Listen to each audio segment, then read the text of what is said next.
ఎవరైతే భోగి రోజు నేను ఒక పరిహారం చెప్తాను, అది చేస్తే సంపూర్ణ దారిద్ర్యం పోతుంది. భోగి రోజు బియ్యపిండితో దీపం కుంది చేసి ఆవు నెయ్యి వేసి దీపం వెలిగించండి. మరుసటి రోజు అంటే సంక్రాంతి రోజు ఆ బియ్యాన్ని ఆవుకి తినిపించండి. ఆ దీపం కుంది ఎవరు తొక్కని చోట వేయాలి.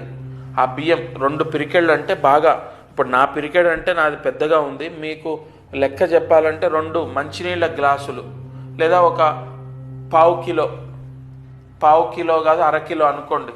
అరకిలో ఫిక్స్ అవుదాం, ఎందుకంటే 2 గ్లాసులు అంటే అరకిలో బియ్యం తీసుకొని అది ఒక ప్లేట్లో పోసుకొని భోగి రోజే చేయాలి.